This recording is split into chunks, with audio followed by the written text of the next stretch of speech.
Welcome to this channel. Mau belajar bahasa Indonesia atau bahasa Inggris dengan cara yang seru, santai, dan mudah dipahami? You're in the right place. Belajar kosakata dan ekspresi sehari-hari. Learn daily vocabulary and expressions. Dengarkan contoh situasi nyata. Listen to real-life examples. Subscribe sekarang dan nyalakan notifikasi. Let's learn together and have fun. Welcome to the deep dive. Today we're taking a look at an Indonesian language lesson you sent over. Yeah, it's a beginner level one. Right, and we thought it'd be interesting to see what it tells us about, well, transportation in Indonesia. You know, how people get around. Especially if you're traveling and maybe don't want to drive yourself, which is pretty common. Exactly. So our mission is to kind of unpack the ways people travel there using this lesson, the dialogue, the vocab, even the cultural notes. Okay, let's dive in. So the dialogue starts with this guy, Eddie. He's going to Solo and Prambanan, and he says pretty clearly, tidak punya mobil, tidak punya sepeda motor. Which means? No car, no motorbike. He specifically says he wants public transport. Saya mau naik angkutan umum. So right away we see this contrast. He doesn't have his own wheels, and he actually prefers public options. Yeah, and that brings up the grammar point they introduce, punya. Meaning to have. Super basic but crucial here. And the flip side, tidak punya, not to have. It's fundamental for this whole conversation, isn't it? Like, do you have a car or do you need something else? Exactly. It frames the whole problem. And the cultural notes hint there's more to it than just cars and bikes, right? Sets the stage a bit. Totally. Like Eddie says, sebenarnya saya tidak mau naik motor. Actually, I don't want to ride a motorbike. But then the cultural insight points out that motorbikes are, well, super common, especially in touristy places like Central Java and Bali. Right, affordable, good for traffic. Yeah. So Eddie's preference is actually kind of going against the usual flow in those spots. Okay, but the lesson gives him other ideas. It mentions becak. Ah, yes.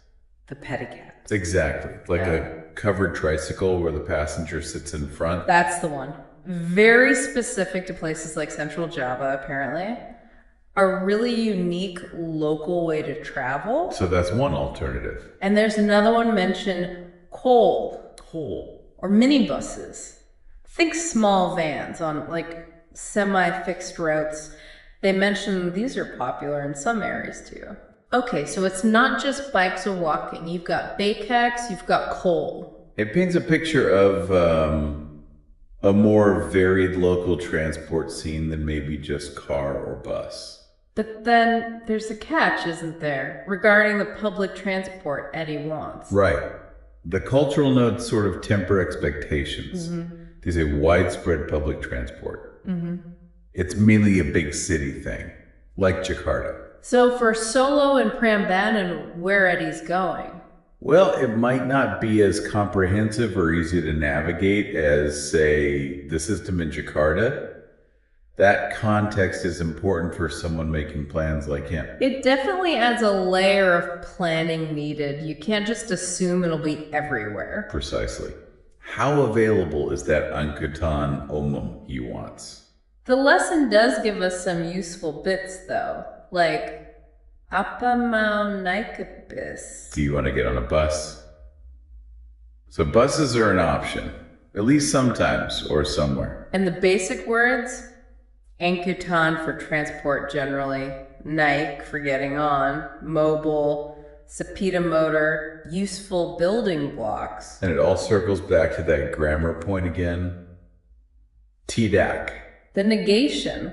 Yeah, used with mau want. Yeah. Like Eddie saying, tidak mau naik motor. I don't want to ride a motorbike. Knowing how to express that negative preference is key. Absolutely. Saying what you don't want can be just as important as saying what you do. Definitely. So, wrapping this up, Indonesia's transport landscape seems pretty diverse. You've got motorbikes being really common in some areas. Especially tourist spots. These unique local things like bakhack and coal. Right, filling in gaps. But the large-scale public systems are more concentrated in the major cities. Exactly. The takeaway is that your options really depend on where you are and, well, your own comfort level. Like Eddie's preference. His situation highlights that perfectly. It's fascinating how even a basic language lesson can open up these practical cultural insights just about getting from A to B. It really does. It makes you think, doesn't it?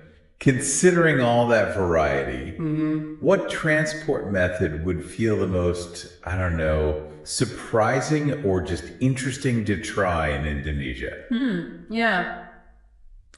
And maybe how much easier would finding and using it be if you just knew those simple phrases like how to say you have something or you don't want something else. Simple phrases, big difference sometimes. Thank you for watching this video. Hopefully useful. Don't forget to like and subscribe.